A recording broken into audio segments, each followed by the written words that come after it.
अध्याय 3 छलपूर्वक आक्रमण। युद्ध करना और उसे जीतना कोई बड़ा काम नहीं है।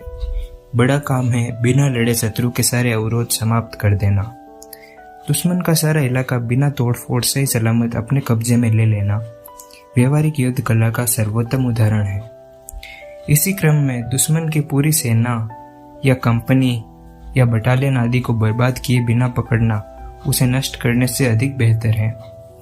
इसके लिए जरूरी है दुश्मन की योजनाओं को समझना, कार्यान्वित होने से पहले ही उन्हें निष्फल कर देना, दुश्मन की सेना को एकत्र होने से बचाना, दुश्मन को उसके मित्र से अलग थलग रखना तथा युद्ध के मैदान में शत्रु पर धावा बोल देना।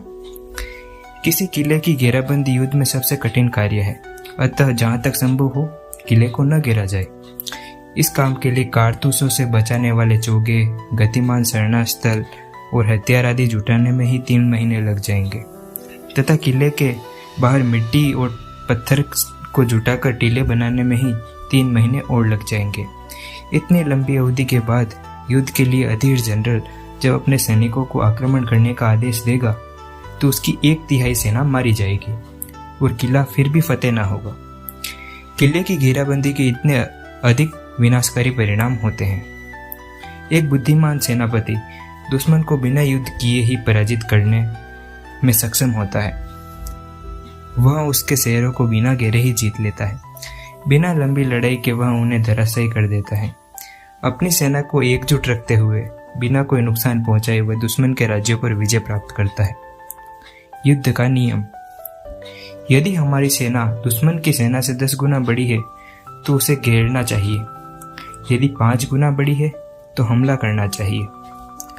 यदि 2 गुना बड़ी है तो अपनी सेना को 2 हिस्सों में बांट देना चाहिए।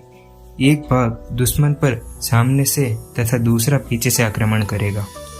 यदि दुश्मन सामने से जवाब देता है तो उसे पीछे से रोन डाले और यदि पीछे से किए गए हमले का जवाब देता है तो उसे सामने से नष्ट कर दे। कहने का अर्थ है कि सेना के एक हिस्से का नियमित रूप से प्रयोग करें तथा दूसरे हिस्से का आपातकालीन स्थिति में। यदि दोनों सेनाएं एक दूसरे के टक्कर की हों तो दावा बोलना चाहिए। यदि वे संख्या में कम हों तो हम उन्हें नजरअंदाज कर सकते हैं, परंतु शत्रु के मुकाबले अगर हमारी तादाद बहुत कम है और हर मोर्चे पर हम उनसे कमजोर हैं तो युद्ध भूमि छोड़ देना हमारे लिए सर्वोत्तम विकल्प होगा। लड़ाई की शुरुआत छोटी टुकड़ी से करें और समाप्ति बड़ी सेना के साथ। सेनापति राष्ट्र की ढाल होता है। यदि ढाल मजबूत है तो राज्य शासन व्यवस्था भी मजबूत होगी, परंतु यदि कमजोर है तो राज्य भी असुरक्षित होगा और कमजोर भी होगा। शासक अथवा शासन व्यवस्था 3 प्रकार से सेना को नष्ट कर सकती है। आंख मूंदकर सेना को आगे बढ़ाने और पीछे हटने का आदेश देकर। इसे कहते हैं सेना को पंगु बना देना। किसी भी राज्य को बाहर से तथा सेना को अंदर से नियंत्रित नहीं किया जाना चाहिए।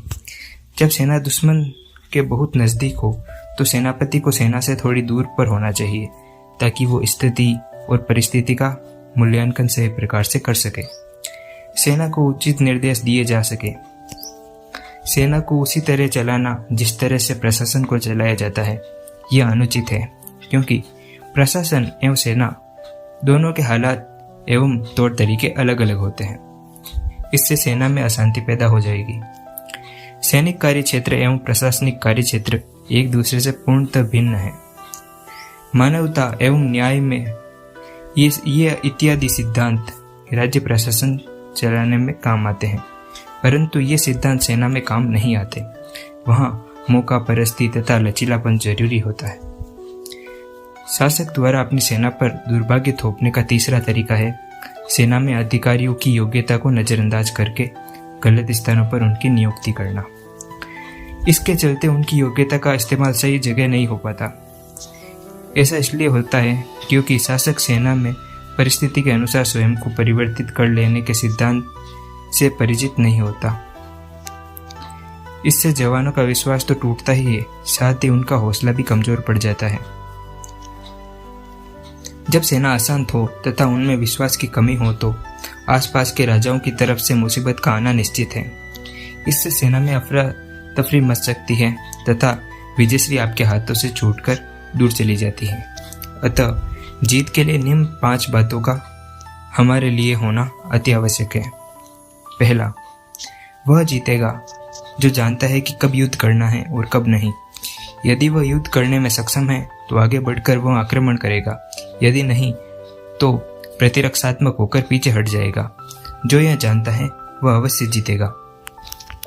वह जीतेगा जो जानता है कि अपनी शक्ति का उपयोग कहाँ और कैसे करना है। युद्ध में विजय प्राप्त करने के लिए सेनापति द्वारा सैनिकों की संख्या का अनुमान लगाने की योग्यता ही पर्याप्त नहीं है, बल्कि युद्ध कला को जानकर एक छोटी सेना भी बड़ी सेना पर विजय प्राप्त कर सकती है। तीसरा, वह जीतेगा जिसकी सेना एक ही लक्ष्य से प्रेरित है। चौथा, वह जीतेगा जो पहले से तैयार होकर दुश्मन की सेना की प्रतीक्षा कर रहा हो। पांचवा, वह जीतेगा जिसके पास पर्याप्त सैन्य क्षमता है और शासक उसके काम में दखल नहीं देता। बड़े बड़े आदेश देना सरकार का कार्य होता है, परंतु सेना के लिए निर्णय लेने का अधिकार सेनापति के कार्यक्षेत्र में आता है। सेना के कामों में अनावश्यक दखल अंदाजी से होने वाले दुष्परिणामों की व्याख्या करने की यहाँ कोई आवश्यकता नहीं है। यदि आप अपने दुश्मन को जानते हैं और स्वयं से भी अच्छी तरह परिचित हैं, तो आपको 100 बार आक्रमण करने से भी घबराने की आवश्यकता नहीं है। यदि आप स्वयं को तो जानते हैं लेकिन दुश्मन को नहीं, तो हर विजय के बाद आपको एक पराजय का सामना करना पड़ेगा। परंतु यदि आप न तो स्वयं के बारे में और न ही दुश्मन के विषय में कुछ जानते हैं, तो हर युद्ध में आपकी पराजय निश्चित है। यदि आप अपने दुश्मन को जानते हैं तो आप आक्रामक प्रणाली अपना सकते हैं तथा स्वयं को जानने का लाभ यह है कि समय रहते आप प्रतिरक्षात्मक कदम उठा सकते हैं। आक्रमण प्रतिरक्षा का भेद है तथा प्रतिरक्षा आक्रमण के पूर्व की तैयारी।